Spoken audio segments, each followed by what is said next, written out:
Well, hello everyone. I want to welcome everybody to Elite U42 Sports Media. Today we have an incredible treat for you. Man, what a blessing and an honor to have the Porter brothers, K1 and K2, the Kevin and Kavon Porter. Is it Kavon? Kavon, yes, sir. Kavon Porter. Good. Man, on this show, man, thank you so much for being with us today, guys.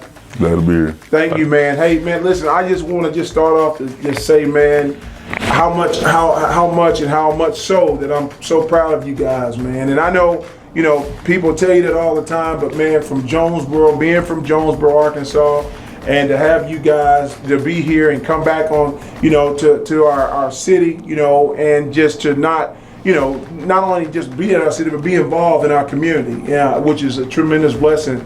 And man, I just want to say, you know, even, you know, growing up watching you guys, man, you know, probably 7th grade and 6th grade, you guys used to come into the barber shops years and years ago. You guys, man, were just focused.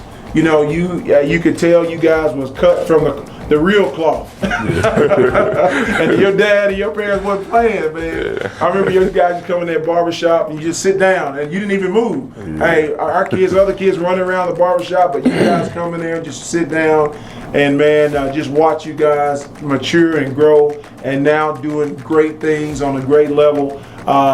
Wake Forest and the Army, man, college football, D1, man, what an honor. Man, I tell you, you know, Kevin, man, just looking at you from your high school years until now, man, you've been on a journey. You were always on a mission. High school, you know, you went D1, you signed with Louisiana Monroe. And then you transferred in the transfer portal. Even when the transfer portal wasn't even, you know, we hear about the transfer portal now, but now, back then, it was kind of new, maybe scary, man. How was it? How did you navigate, and how was it even just going to Monroe and transitioning to your journey to Wake Forest? It was weird, real stressful. So I decided to enter the portal during the spring because we had a new coaching change, and I just wanted to be part of a winning culture, a different culture. And so I entered the transfer portal even like when it wasn't that popular, just going in with no education about it. And so we had to take a risk. I had to ask my parents, I asked my parents, I asked my brother like what they think about it, and they was like just do it. Wow. And so the process, probably about like 2 hours later, I started getting phone calls. And, wow. Just like that? Yeah, just like that. I mean, that made you feel good. Yeah, it did. I knew I was going somewhere, so it gave me a little relief. Yes, sir. So that's just how I went. And then Wake Forest called, and I knew I liked them as soon as I heard them, so I was like, yeah, I'm going there. Good education. Yeah, and you know, before you left Wake Forest, you had an impressive season at Monroe. Yeah. I remember watching you on TV. You played against Arkansas State. Yeah. During that time, man, you put up some numbers. I think 38 tackles, 7.5. Well, 38 tackles with 7.5 tackles for loss and a couple sacks, man. Then moving to the ACC, man. So that was big time, man. And then also winning some bowl games. Yeah. You know, with Wake Forest. How did that feel? That felt real good to win a bowl game. I had always seen it on TV, but I didn't really know how the experience was. Wow. And so that experience is pretty good, getting gifts and just competing with your teammates. Good, man. So you got probably about that time, you got a little brother watching you all the way, man. Yeah. So he's coming out. You guys both won state championship with Jonesboro before you left, so you had that championship mentality. Yeah, but now watching him move and groove, you getting ready to. We didn't know if you were gonna go basketball or football. We really didn't know because, man, you're just that talented. How is it now, man? When you left and you signed with Army and moving into the college ranks as a freshman, how did that process go for you? Well, yeah, just looking at Kevin, just doing everything, going to college, seeing him play football. I was still choosing between basketball and football, but once I had the outstanding season, I started to have a lot of love for football, and It's been good so far. Once I signed, went to the prep school, learned a lot from there. Military stuff, academics, very rigorous. And football went good at prep, and like my development kept going and building. So it was pretty good. And you mentioned prep school, and that's really eye-opening because we look at college football as it is today. When you talk about prep and you're talking about development, right? Mm. So these kids now are not coming out of high school going straight to college. So it's a development piece that is missing, and you are experiencing that right now to be able to get you to prepare to compete on that high Division I level, because I think now what the colleges and the coaches are talking about is that, hey, they need kids that are ready and prepared. How's prep really preparing you? Well, so since I'm at the actual academy right now, I was at prep last year, but prep has with the military side of it, the academic side, and football side. So it just every day, wake up in the morning, go to classes, go to practice after, get me stronger. Football games, we play against other prep teams that made me realize oh, this is gonna be up to the college football level. Right. So that helped me. It just my mental, everything just prepared me for the academic side of it for USMA, so United States Military Academy. Wow. So that's good. Going on this year, done with the first semester, it was pretty good. It just helped me practicing with the starters and just going against them every day. Really just helped me. The starters that we saw on the Army Navy game. Wow, that was going against them every day just made me a better player, and I'm still progressing. Yeah, man. Hey, you got big upsides, man, and we can't wait, man. I don't know how. I know you probably have a lot of options, but man, it's exciting to be able to see. And you're from you up there in New York, man.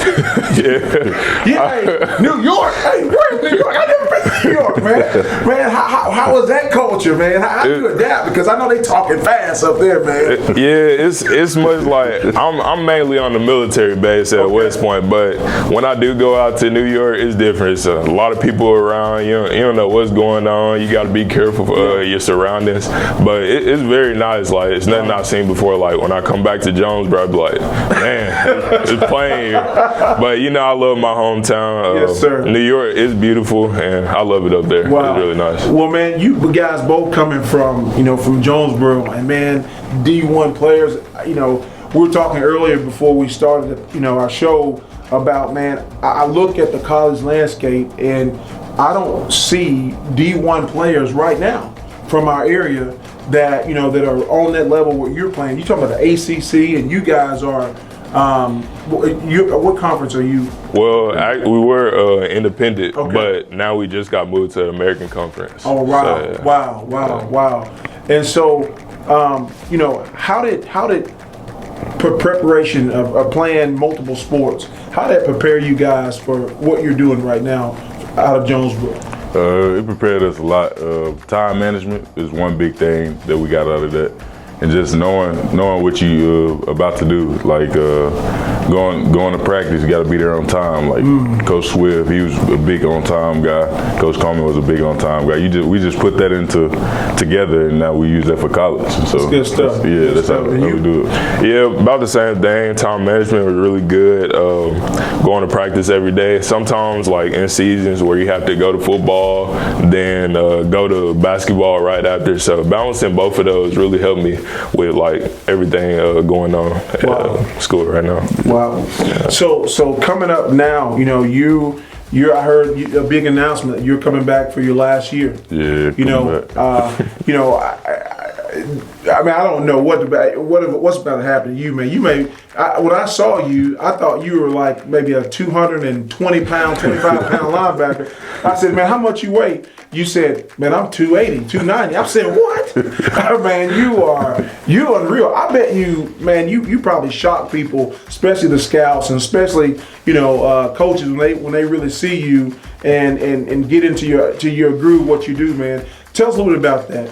So it's just about position. So I play D tackle, and usually when people see me, they be like, "You undersized, you not a D tackle. Like, how you move them big old linemen?" And I always just tell them like I just been working on my footwork and make sure I'm stronger. I always want to make sure I'm stronger than the old linemen.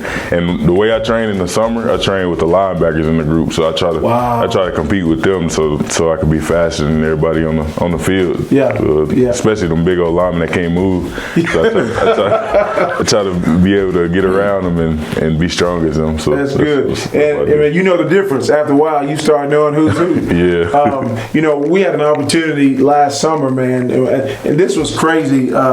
K2, man, this was crazy. We were at a linebacker conference up in down North Carolina. Mm-hmm. And I didn't know this guy was like 3 blocks around the corner. So I Googled and saw, man, we're at Wake Forest. We're right here. So I called him, and he was there. He came up and gave us a tour of the campus. And, man, it was such a blessing to see. And I remember our conversation that we had. The coach, the guy, not the guy, but the player before you. Mm-hmm. I think got drafted 3rd round. Yeah. And you had mentioned something to the tune that your new head position coach said that, man, your talent level he hadn't seen even in all lines of the coaching, the talent that you have, man.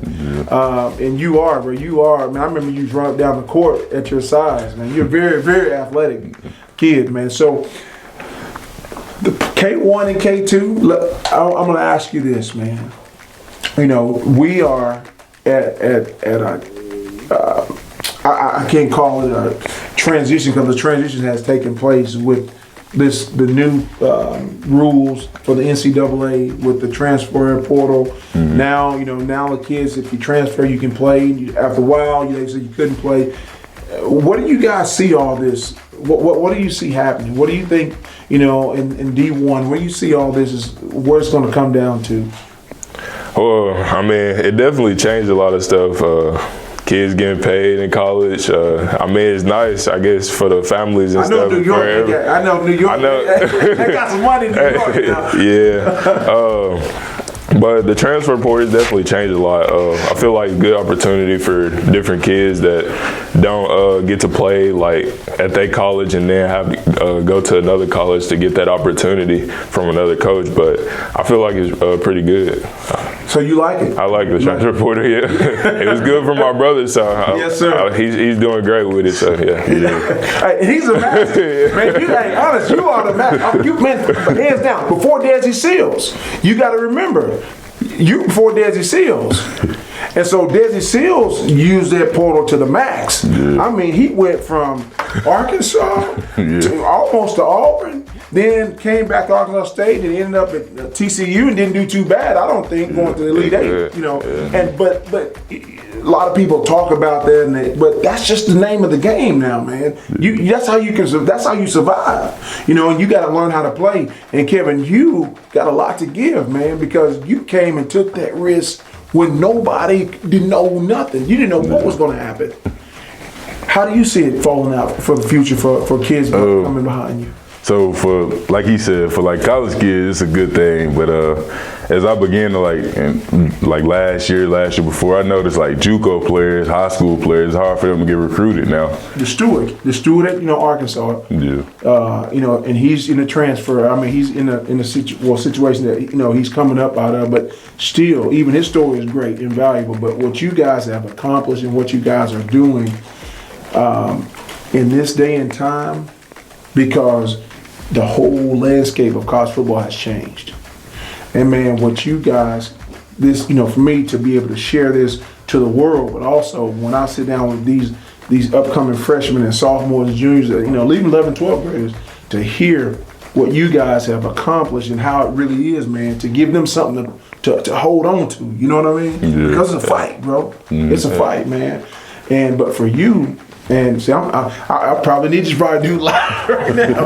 But for you, man, to start with you, man, bro, what the portal? What's it called, a portal, when you first transitioned? Yeah, that was like the first time, and how you stepped out there when we didn't know what the portal was, we didn't know what transfer meant, but you knew, and how you navigated, I don't know, but to be able to do that was to me, that's remarkable, because now you see what everybody is doing, and how you took advantage of that opportunity and it got to where you are now. Finally, my last question, guys.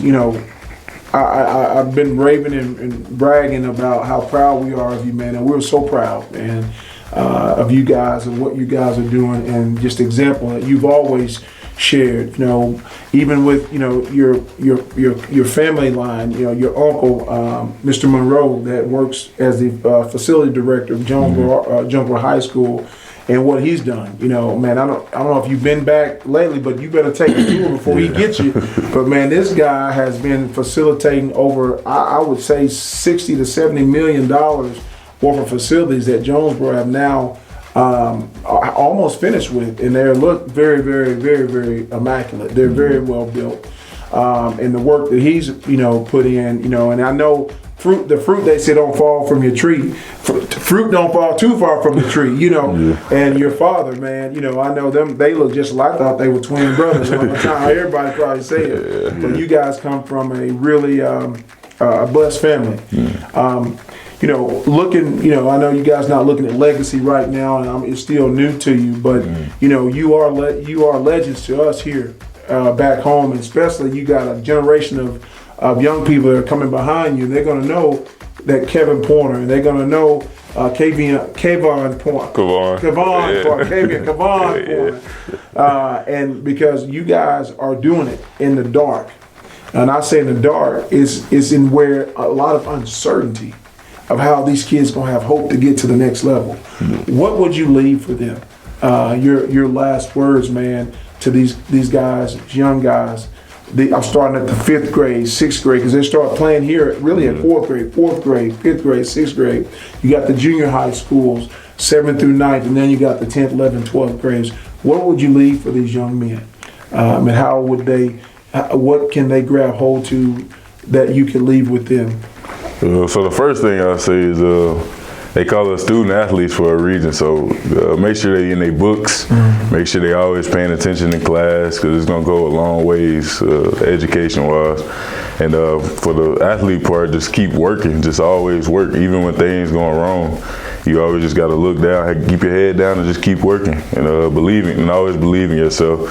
And find some supporters, some friends that's always on your side. Don't find anybody that's negative on your side, and just keep working. Good stuff. Yeah, he hit it mostly, but I would just say it's all a process. Once you start at that smallest level, 5th, 6th grade, just keep working. You're gonna fail sometimes, but failure, I think, is just like more motivation to get better. So once you fail, like keep working. Don't see that as I'm not gonna be better. Just keep working.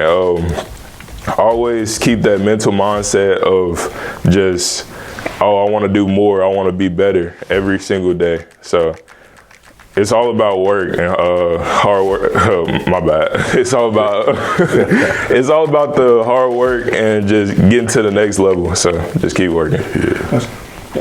Any last words? Anything that that I didn't say or I didn't cover that it's on your heart that you might want to say that we don't know, that you might want to share with us, or any announcements?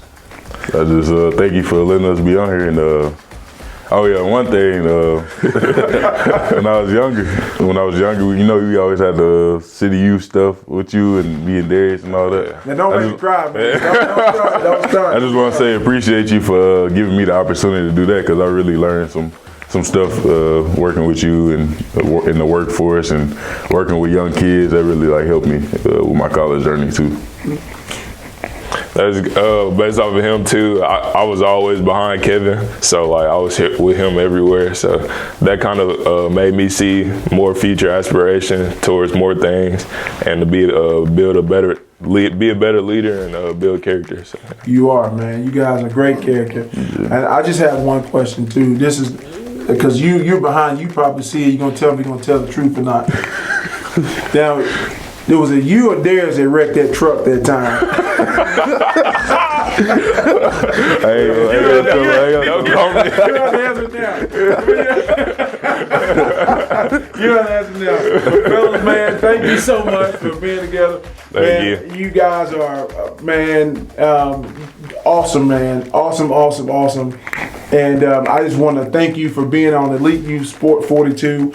And man, the future is so bright. Right now, we'll open up for questions. If there's any questions from the audience, if you have a question. I'm afraid we have some for sure. Wow. Well, thank you so much again, guys. Man, it's been my pleasure. Thank you. My pleasure, man. And God bless you and all that you do. God bless you. Thank you for being on Elite Youth 42 Sports Media.